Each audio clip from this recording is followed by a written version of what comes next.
Hello everyone, welcome back to Advaita academy. So last వీడియోలో మనము కొన్ని ప్రాబబిలిటీ థియరీ మీద డిస్కస్ చేసినాం కదా. ఒకవేళ ఆ వీడియో చూడకపోతే కింద డిస్క్రిప్షన్లో లింక్ ఇస్తున్నాను, ఖచ్చితంగా వెళ్ళి చూడండి. Okay right. ఈ వీడియోలో ఇంకొక 3 ప్రాబ్లమ్స్ తీసుకొని ప్రాబబిలిటీ కాన్సెప్ట్లో వాటిని సాల్వ్ చేద్దాం. రైట్, ఫస్ట్ క్వశ్చన్ చూడండి. What is the probability for a leap year to have 52 Mondays and 53 Mondays అంటున్నాడు. సో మీకు ఎగ్జామ్లో ఏదో ఒకటి ఇవ్వచ్చు. 52 మండేస్ ప్రాబబిలిటీ ఎంత, లేదా 53 మండేస్కి ప్రాబబిలిటీ ఎంత అని అడగొచ్చు. కాబట్టి మనం రెండు కూడా డిస్కస్ చేద్దాం. ఓకేనా. So let A B the event of leap year. Okay, leap year having 52 Mondays. 52 Mondays. Okay. And B be the event of same leap year having 53 Mondays. Having 53 Mondays. Okay na? So అసలు first ఈ problem solve చేయాలంటే leap year తెలియాలి మీకు. So leap year అంటే ఏంటి? Leap year అంటే తెలుసు కదా మీకు. సో లీప్ ఇయర్లో మనకు 366 డేస్ ఉంటాయి. ఓకే, 1 డే ఎక్స్ట్రా ఉంటుంది ఫిబ్రవరి 29th కూడా ఉంటుంది.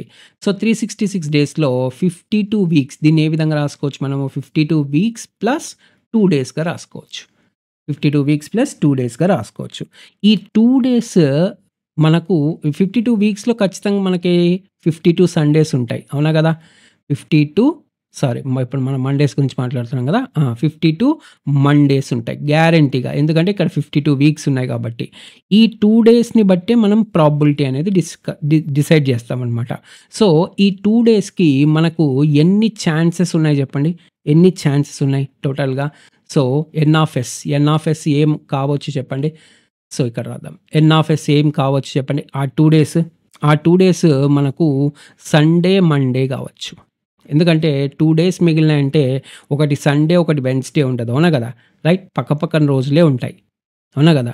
సో ఏ 2 రోజులైనా కూడా పక్కపక్కన రోజులే ఉంటాయి. కాబట్టి సండే మండే కావచ్చు, లేదా మండే ట్యూస్డే కావచ్చు, లేదా ట్యూస్డే వెన్స్డే కావచ్చు, లేదా వెన్స్డే థర్స్డే కావచ్చు, అవునా కదా.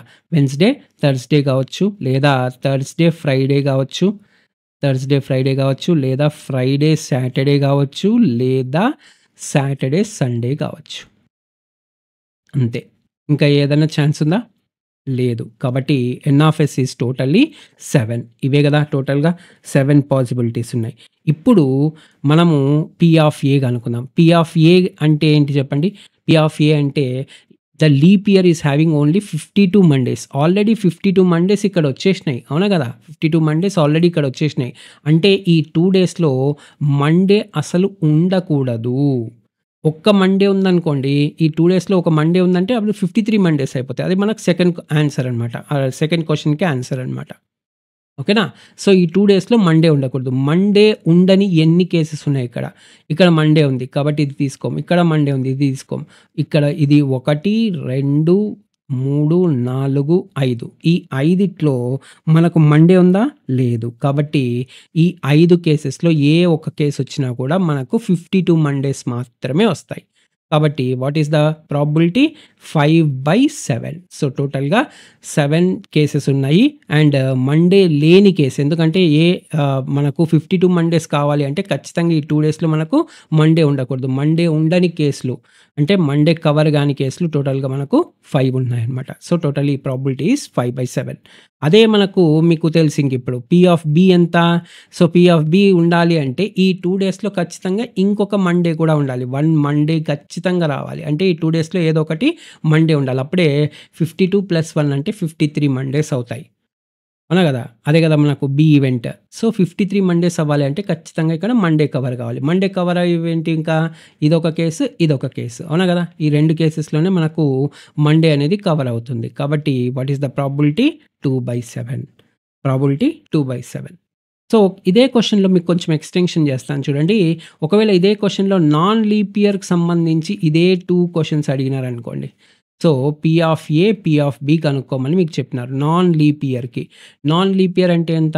365 డేస్, అవునా కదా. 365 డేస్. 365 డేస్ అంటే 52 వీక్స్, అవునా. 52 వీక్స్ ప్లస్ 1 డే, ఒక్క డేనే ఎక్స్ట్రా ఉంటుంది, అవునా కదా. 52 వీక్స్ అంటప్పుడు మనకు 364 డేస్ అవుతాయి. ఇంకా ఒకటి ఎక్స్ట్రా డే ఉంటుందన్నమాట. 52 వీక్స్. సో, ఈ 52 వీక్స్‌లో మనకు ఆల్రెడీ 52 మండేస్ వచ్చేసుంటాయి. సో, 52 మండేస్ ఈ 1 డేకి ప్రాబబిలిటీ ఇంకా 1 డే ఉన్నప్పుడు what are the possible days? Sunday, Monday, ఆ 1 డే సండే కావచ్చు, మండే కావచ్చు, ట్యూస్‌డే కావచ్చు, వెడ్నెస్‌డే కావచ్చు, థర్స్‌డే కావచ్చు, లేదా ఫ్రైడే కావచ్చు, లేదా సాటర్డే కావచ్చు. ఇంకా ఇదే కదా ప్రాబబిలిటీ ఆర్ పాసిబిలిటీస్. సో, టోటల్‌గా ఇక్కడ కూడా డినామినేటర్‌లో మనకు 7 ఉంటాయి. కానీ ఈ 7 వేరే, ఈ 7 వేరే. అర్థం చేసుకోండి. అర్థమవుతుందా? రైట్. ఈ 7 అంటే ఈ పాసిబిలిటీస్ అనమాట ఇక్కడ. ఈ 7 అంటే ఈ పాసిబిలిటీస్. అదే మనకు ఈ 7 అన్నప్పుడు ఈ పాసిబిలిటీస్. ఆ 1 డే అనమాట. ఓకేనా? సో, ఈవెన్ దో 7 ఉన్నా అవి 2 వేరు వేరు అనమాట. ఓకే. సో, ఇప్పుడు 52 మండేస్ రావడానికి పాసిబిలిటీస్ ఎంత? ఈ 1 డే మండే కాకుండా ఇంక ఏదైనా కావచ్చు. మండే కాకుండా ఇంక ఏదైనా కావచ్చు అన్నప్పుడు మిగిలినవి 6 డేస్ ఉన్నాయి కాబట్టి 6/7 అయిపోతది. ఇంకా ఇది 53 మండేస్ కావాలంటే ఖచ్చితంగా ఈ 1 డే కూడా ఖచ్చితంగా ఏం కావాలి? మండే అయితేనే మనకు టోటల్‌గా 52 ప్లస్ ఇదొకటి 1 మండే. సో, 53 మండేస్ అవుతాయి. కాబట్టి ఖచ్చితంగా ఈ 1 డే ఏం కావాలి? మండేనే కావాలి. ఇంక ఒక్కటే ఛాన్స్ అనమాట. కాబట్టి ఇక్కడ ప్రాబబిలిటీ 1/7 అయిపోతుంది. సో, ఈ విధంగా మీరు నాన్ లీప్ ఇయర్‌కి అడిగితే కూడా మీరు సాల్వ్ చేయొచ్చు. ఓకేనా? రైట్. అర్థమైందా? ఓకే. సో, కంటెంట్ నచ్చితే ఇప్పటి వరకు మీరు విన్న కంటెంట్ నచ్చితే please like this video, share this video with your friends and subscribe to our channel. Okay. చాలామంది సబ్స్క్రైబ్ చేసుకోకుండా చూస్తున్నారు. So, please subscribe to our channel. It boosts us. Okay. Right. So, చూడండి second question. A class consists of 6 girls and 10 boys. If a committee of 3 is chosen at random, find the probability that 3 boys are selected, exactly 2 girls are selected. Okay. Let A be the event of selecting 3 boys. So, 3 boys are selected. ఈ 3 boys select కావడానికి ఏ అనేది event అనుకోండి. ఇప్పుడు మనం P of ఏ కనుక్కోవాలి. ఎలా కనుక్కోవాలి చెప్పండి? సో, టోటల్‌గా 6 గర్ల్స్ 10 బాయ్స్ ఉన్నారు. కాబట్టి టోటల్‌గా ఎంతమంది ఉన్నారు? 16 స్టూడెంట్స్ ఉన్నారు. ఈ స్టూడెంట్స్‌లోంచి ముగ్గురిని సెలెక్ట్ చేసుకోవాలి. ఎప్పుడైనా గుర్తుపెట్టుకోండి సెలెక్షన్. సెలెక్షన్ అంటే ఎన్‌సిఆర్. ఆల్వేస్ కాంబినేషన్ అనమాట. ఇప్పుడు టోటల్‌గా 16 స్టూడెంట్స్ ఉన్నారు. అందులోంచి ముగ్గురిని సెలెక్ట్ చేయాలి కాబట్టి 16C3 అనమాట. ఓకేనా? ఇది ఎన్ఆఫ్ఎస్. 2 క్వెషన్స్‌కి కూడా ఎన్ఆఫ్ఎస్ మారదు. ఓకేనా? ఇప్పుడు 3 బాయ్స్‌ని ఇప్పుడు కమిటీలో సెలెక్ట్ చేయాల్సిందే 3 మెంబర్స్‌ని. ఇంకా ఆ 3 మెంబర్స్ కూడా బాయ్స్‌నే సెలెక్ట్ చేయాలంటే టోటల్‌గా ఎంతమంది బాయ్స్ ఉన్నారు? 10 మంది బాయ్స్ ఉన్నారు. కాబట్టి 10C3. Okay. 10C3 divided by 16C3 అనమాట. ఓకే. సో, ఇంకా బాయ్స్ ముగ్గురిని సెలెక్ట్ చేయాలి. ముగ్గురు కూడా బాయ్సే అనమాట. సో, బాయ్స్‌ని సెలెక్ట్ చేయాలి కాబట్టి ఈ 10 మంది బాయ్స్‌లో ముగ్గురిని సెలెక్ట్ చేయాలి. కాబట్టి 10C3 అనమాట. So, what will be the answer? 10 into 9 into 8. ఇంకా కింద 3 రాయాల్సిన అవసరం లేదు. ఎందుకంటే ఇక్కడ 3 ఉంది, ఇక్కడ కూడా 3 ఉంది కాబట్టి క్యాన్సిల్ అయిపోతాయి. ఓకే. సో, 10 నుంచి 3 నంబర్లు రాయండి. అలాగే 16 నుంచి 3 నంబర్లు 16 ఇంటూ 15 ఇంటూ 14 అంతే. కొంచెం క్యాన్సిల్ చేయండి మీకు ఆన్సర్ వచ్చేస్తది. సో, 5 2జా 5 3జా 3 1జా 3 3జా ఇంకా 8 1జా 8 2జా 2 2 క్యాన్సల్. ఇంకేం మిగిలింది? అంతే కదా. 3/14. This is the answer. 3/14. Okay. Right. Next B the event of ఏమంటున్నాడు? Selecting exactly 2 girls are selected అంటున్నాడు. So, B the event of exactly 2 girls are selected. టోటల్‌గా ఎంతమందిని సెలెక్ట్ చేయాలి మనం కమిటీలో? ముగ్గురిని సెలెక్ట్ చేయాలి. అందులో ఖచ్చితంగా 2 గర్ల్సే ఉండాలి అంటున్నాడు. సో, పి ఆఫ్ బి కావాలి అంటే డినామినేటర్ ఎప్పుడు మారదు. టోటల్‌గా 16 స్టూడెంట్స్ ఉన్నారు. అందులోంచి ముగ్గురిని తీసుకోవాలి. ఆ ముగ్గురిని తీసుకునేటప్పుడు ఈ కండిషన్ అనేది అప్లై అవుతుందనమాట. ఓకే. న్యూమరేటర్‌లో ఈ కండిషన్ అనేది అప్లై అవుతుంది. సో, 2 గర్ల్స్‌ని సెలెక్ట్ చేసుకోవాలి. ఎగ్జాక్ట్‌గా 2 గర్ల్స్. టోటల్‌గా 6 గర్ల్స్ ఉన్నారు. అందులోంచి 2 గర్ల్స్‌ని సెలెక్ట్ చేసుకోవాలి. ఇంకా మిగిలిన ఒక్కరు అంటే టోటల్ కమిటీ మాత్రం 3 మెంబర్స్‌తో ఫార్మ్ అవ్వాలి కదా. సో, అంటే ఈ మిగిలిన ఒక్కరెవరు? బాయ్ అనమాట. ఈ 10 మంది బాయ్స్‌లోంచి ఒక్కరిని సెలెక్ట్ చేసుకోవాలి. 6 మంది గర్ల్స్‌లో నుంచి ఇద్దరిని సెలెక్ట్ చేసుకుంటున్నాము. అలాగే 10 మంది బాయ్స్‌లోంచి ఒకరిని సెలెక్ట్ చేసుకుంటున్నాం. 2 కాంబినేషన్ కాబట్టి ఖచ్చితంగా మల్టిప్లికేషన్ చేయాలి. ఈ 2 కలిపి ఒక సెట్ కదా. అంటే ముగ్గురిని సెలెక్ట్ చేస్తున్నారు కదా. ఒక సెట్ అన్నప్పుడు ఖచ్చితంగా మీరు మల్టిప్లికేషన్ అప్లై చేయాలన్నమాట. ఓకే. గుర్తుపెట్టుకోండి. రైట్. 6C2 అంటే 6 into 5 divided by 2 into 10C1 అంటే 10 divided by 16 into 15 into 14 divided by 3 into 2. 3 into 2 ఈ 2 క్యాన్సల్ ఓకేనా. సో ఇప్పుడేం మిగులుతుంది 6 ఇంటూ 5 ఇంటూ 10 ఇంటూ ఈ 3 కూడా పైకి వస్తే న్యూమరేటర్లో ఉంటుంది into 3 divided by 16 into 15 into 14. So 3 5s 15 cancel ఓకేనా. 2 3s 2 8s 2 8s క్యాన్సల్. ఇంకేమైనా పోతుందా 5 2s 2 5s 2 4s ఓకే అంతేనా. అంతే. సో 3 5s ఎంత 15 divided by 14 4s 56 okay 15/56 is the answer అంతే. సో ఇలాంటి క్వశ్చన్స్ కూడా చాలా important okay. So committee form చేయాలి. సో ఇలా మీకు డిఫరెంట్ ఆప్షన్స్ ఇస్తారనమాట ఓకేనా, క్వశ్చన్స్ ఇస్తారు okay. Right, let's go for the next question. So ఇంకా ఎవరైనా లైక్ చేయకపోతే please like this video okay. Right, చూడండి ఈ కార్డ్ బేస్డ్ ప్రాబ్లమ్స్ కూడా చాలా important. A card is drawn, మీరు యూనివర్సిటీ ఎగ్జామ్స్ రాస్తుంటే జేఎన్టీయూ హైదరాబాద్ కానీ జేఎన్టీయూ హైదరాబాద్ కానీ లేదా అనంతపూర్ కానీ లేదా కాకినాడ కానీ ఏదైనా సరే జేఎన్టీయూ ఏ హెచ్ ఆర్ కే ఇలాంటి ప్రాబ్లమ్స్ అనేవి చాలా ఇంపార్టెంట్ పీటీఎస్పీ సబ్జెక్ట్లో ఓకేనా. Right, A card is drawn randomly from a deck of 52 cards. Find the probability of drawing ace card, 6 are heart, neither 9 nor spade అంటున్నాడు. సో టోటల్గా మీకు తెలుసు కదా 52 కార్డ్స్ ఉంటాయి. 52 కార్డ్స్లో 26 రెడ్, అందులో 26 రెడ్ అండ్ 26 అనేవి బ్లాక్. 26 అనేవి బ్లాక్ కార్డ్స్. ఏవేవి రెడ్ కార్డ్స్ ఉంటాయి, క్లబ్ రెడ్ అన్నప్పుడు డైమండ్ హార్ట్ అవునా. సో ఇందులో మళ్ళీ 2 రకాలు ఉన్నాయి. సో డైమండ్ ఒకటి, హార్ట్ ఒకటి ఓకే. అండ్ బ్లాక్లో స్పేడ్ క్లబ్ ఓకే. ఈచ్ మళ్ళీ ఈ డైమండ్ హార్ట్ స్పేడ్ క్లబ్లో ఏస్ ఉంటుంది, ఏస్ కార్డ్ ఆస్ అంటాం లేదా ఏస్ కార్డ్ అంటాం ఓకే. రైట్, ఏ 2 3 4 5 6 7 అంటే 1 ఉండదు అనమాట. 1 బదులు ఆస్ కార్డ్ లేదా ఏస్ కార్డ్ అంటాం. 7 8 9 10 కింగ్ క్వీన్ జాక్ ఇవి టోటల్గా 13 కార్డ్స్ అనమాట. సో ఒక్కొక్క సెట్లో మళ్ళీ 13 కార్డ్స్ ఉంటాయి. ఈ 13 కార్డ్స్ ఇవే ఓకే. సో ఇది ఆల్రెడీ మనకు తెలిసింది ఓకే. సో ఫస్ట్ క్వశ్చన్ ఏమంటున్నాడు, డ్రాయింగ్ ద ఏస్ కార్డ్. ఒకటే కార్డ్ తీస్తున్నాం కాబట్టి what is the probability of drawing ace card అంటాడు. A B the event of drawing ace card అందాం. Drawing ace card. సో ఎన్ని ఏస్ కార్డ్స్ ఉంటాయి టోటల్గా, ఇప్పుడు టోటల్గా మనకు పి ఆఫ్ ఏ కావాలి అంటే మనకు ఇంకా ఒకటే కార్డ్ తీస్తున్నాం కాబట్టి 52C1 అంటే 52నే ఓకే. సో ఇప్పుడు ఏస్ కార్డ్ అంటున్నాం. ఏస్ కార్డ్ డైమండ్లో ఒకటి ఉంటుంది, హార్ట్లో ఒకటి ఉంటుంది, స్పేడ్లో ఒకటి ఉంటుంది, క్లబ్లో ఒకటి ఉంటుంది ఏస్ కార్డ్స్ అనేవి. సో ఈ 4గిట్లో ఒక కార్డ్ తీస్తే probability of drawing ace card అవుతుందా లేదా అంటే 4గిట్లో ఒకటి అంటే 4C1 అంటే 4 అనమాట okay. So 4 1s 4 13s. So 1/13 is the answer అంతే. Very simple question okay. Second question చూద్దాం. Let B be the event of drawing ఏమంటున్నాడు ఇక్కడ 6 ఆర్ హార్ట్ అంటున్నాడు కదా.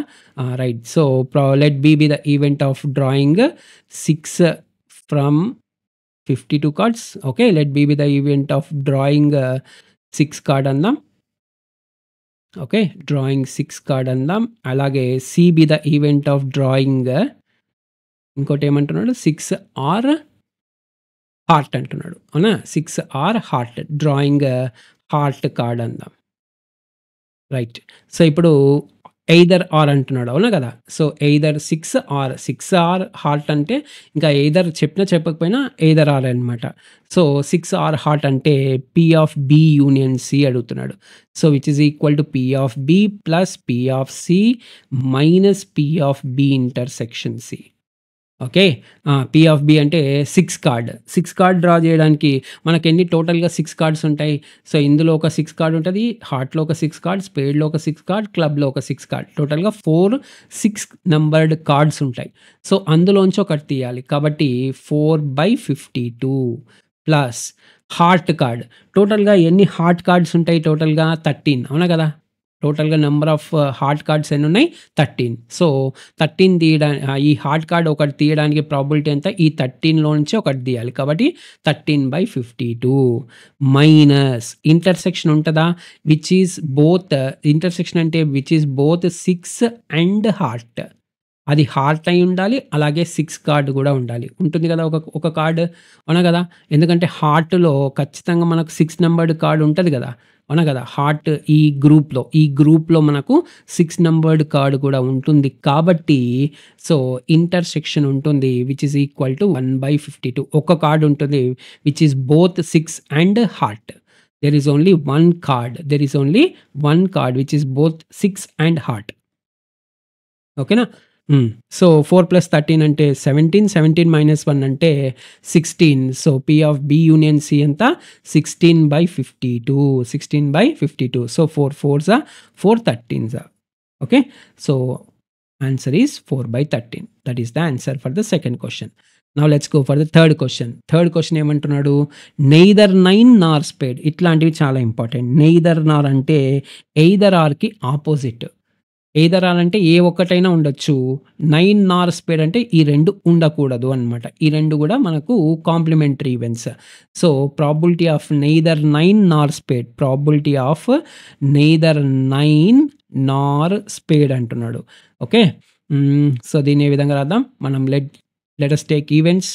So, let us take events. Let D be the event of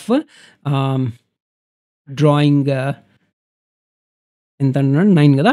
drawing 9 card and E be the event of drawing spade అన్నాడు గదా! Drawing spade card. ఓకేనా? So, ఇప్పుడు మనల్ని అడిగేదేంటి అంటే P of neither 9 nor spade అని అడుగుతున్నాడు. దీనికి ఈవెంట్ కావాలంటున్నాడు. కాబట్టి దీన్ని ఏ విధంగా రాసుకోవచ్చు మనం? P of A. సో, దీన్ని ఏం రాసుకోవచ్చు? P ఆఫ్ D యూనియన్ Eకి బార్ రాసుకోవచ్చనమాట. ఎయిదర్ ఆర్‌కి ఆపోజిట్ గదా! సో, ఆపోజిట్ అంటే complement of P of D union E bar అని రాసుకోవచ్చు. ఓకే. మనకు తెలుసు కదా! P ఆఫ్ C బార్ అంటే అర్థమైంది. 1 మైనస్ P ఆఫ్ Cనా గదా! 1 మైనస్ P ఆఫ్ C. అలాగే P of D union E whole bar is equal to 1 minus P of D union E. 1 minus P of D union E. కాబట్టి మనం ఏం రాసుకోవచ్చు? 1 minus P of D plus P of E minus P of D intersection Eగా రాసుకోవచ్చు. అర్థమైందమ్మా? Right. So, ఇప్పుడు చెప్పండి. So, 1 minus కొంచెం మీకు క్లియర్‌గా అర్థం కావాలి కాబట్టి కొంచెం స్లోగా చెప్తున్నాను. లెంత్ ఎక్కువ అవ్వచ్చు. So, please don't feel that ఇంకొంచెం లెంత్ ఎక్కువైతుంది అని కూడా కొంతమంది కామెంట్ చేస్తున్నారు. సో, మీకు అర్థం కావాలి కాబట్టి కొద్దిగా స్లోగా నీట్‌గా చెప్తున్నాను అంతే. ఎందుకంటే ప్రతి ఒక్క స్టూడెంట్ ఫాస్ట్‌గానే ఉండరు. ప్రతి ఒక్క స్టూడెంట్ స్లోగా ఉండరు. సో, అందరికీ అర్థమయ్యే విధంగా మీడియేటర్‌గా ఉంటున్నాననమాట. సో, మీడియం లెవెల్‌లో నేను మీడియం ఫాస్ట్ లెవెల్‌లో చెప్తున్నాను. ఓకేనా? So, please try to understand. Okay. P of D అంటే 9 కార్డ్స్. టోటల్‌గా ఎన్ని 9 కార్డ్స్ ఉంటాయి? 4. అవునా గదా! సో, 4/52 ప్లస్ స్పేడ్‌లు ఎన్నుంటాయి? E అంటే స్పేడ్ కార్డ్ గదా! స్పేడ్‌లు గూడా 13 ఉంటాయి. అవునా గదా! సో, 13 ఉంటాయి కాబట్టి 13/52 అండ్ ఒక card which is both 9 and spade ఉంటది గదా! 9 అండ్ స్పేడ్‌లో ఒక 9 గూడా ఉంటది కాబట్టి 9 అండ్ స్పేడ్‌గా ఒక కార్డ్ ఉంటది. కాబట్టి 1/52. సో, ఇదేమైపోతది? 1 మైనస్ 16/52 అంటే 1 మైనస్ 4/13. అవునా గదా! So, 4 4s 4 13s. 1 మైనస్ 4/13 అంటే 9/13. 9/13 దట్ ఈస్ ద ఆన్సర్. ఓకేనా? సో, అర్థమైందా క్లియర్‌గా? రైట్. సో, ఇది టోటల్‌గా మనము ఈ వీడియోలో డిస్కస్ చేసిన 3 ప్రాబ్లమ్స్. సో, మనం డిస్కస్ చేసిన ప్రతి ప్రాబ్లమ్ మీకు క్లియర్‌గా అర్థమైందని అనుకుంటున్నాను. So, please if you like the video, please like this video. If you like the content in the video, please like this video, share this video with your friends, and don't forget to subscribe to our channel. Okay? Right. That's all for this video. We'll meet in the next video. Jai Hind.